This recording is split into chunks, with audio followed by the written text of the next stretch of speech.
మిత్రులకు శుభోదయం. ఈరోజు ఆధ్యాత్మిక ముఖ్యాంశం దానఫలం. సర్వ ప్రాణుల పట్ల దయ ఉన్నవారిని దైవిక లక్షణాలు కలిగిన వారిగా చెబుతారు.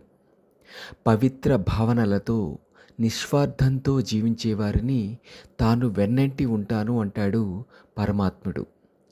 ఆధ్యాత్మిక సంపద కన్నా కాలంతో పాటు కరిగిపోయే భౌతిక సంపదల పట్ల అనురక్తిని పెంచుకుంటూ మోహంలో కూరుకుపోతున్నారు చాలామంది.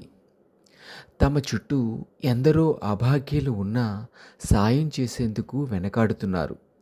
దీనులకు ఉపకారం చేయడం వల్ల కలిగే ఫలితము, పవిత్రత పుణ్యతీర్థాలలో స్నానం చేసినా, తీవ్రమైన తపస్సు ఆచరించినా లభించవని స్కాంద పురాణం చెబుతోంది.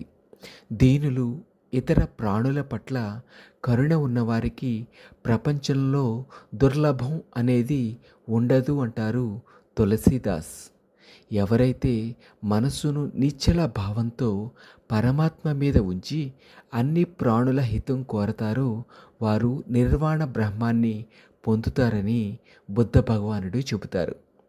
ఒక రాజు తీర్థయాత్రలకు వెళుతూ కొందరు ప్రజలను వెంట తీసుకెళ్ళాడు. దారిలో ఓ వృద్ధుడు చలికి వణుకుతున్నాడు. రాజుతో సహా అంతా చూస్తూ ముందుకెళ్ళిపోగా ఓ రైతు మాత్రం తనకున్న 2 దోవతుల్లో ఒకదాన్ని ఆ వృద్ధుడికి కప్పి వెళ్ళాడు. ముందుకెళ్ళేసరికి ఎండ తీవ్రత పెరిగింది.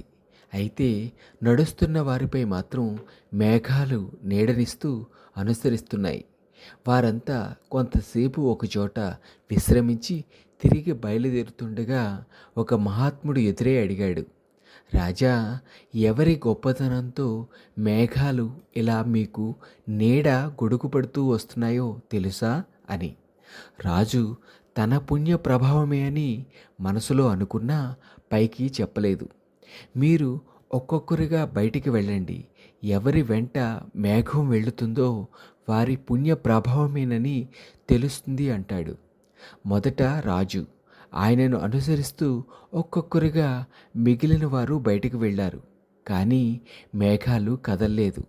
చివరికి రైతు వంతు వస్తుంది. అప్పుడు మేఘాలు అతన్ని అనుసరించాయి. అప్పుడు రాజుతో ఆ మహాత్ముడు, నీకున్న అపార సంపదలో కొంత దానం చేస్తూ తద్వారా పుణ్యం ఆశిస్తున్నావు. కానీ ఆ రైతు తనకున్న 2 దోవతుల్లో ఒకదాన్ని ఎలాంటి ప్రతిఫలం ఆశించకుండా ఇచ్చేశాడు. పరమాత్ముడు కోరుకునేది ఇలాంటి నిష్కామ భక్తినే అని వివరించాడు. జనకుడు, అశ్వపతి, దిలీపుడు వంటి కొంతమంది మహారాజులు ఎంతో సంపద ఉన్నా అదంతా భగవంతుడికి చెందినదని భావించడంతోనే వారి కీర్తి అజరామమైంది. అహంకారం దానాన్ని కలుషితం చేస్తే, ఆర్భాటం గొప్పల కోసం చేసే దానం దైవత్వాన్ని కనుమరుగు చేస్తుంది అంటారు రామకృష్ణ పరమహంస. ఇతరుల కోసం జీవించేవారే సజీవులు. కేవలం తమ కోసమే జీవించేవారు జీవచ్ఛవాలు అంటారు బుద్ధ భగవానుడు. నాది అన్న భావనతో కాక సర్వము బ్రహ్మమయం అనుకోవడమే అసలైన దైవీ సంపద. సత్యమేవ జయతే. మీ రాజా.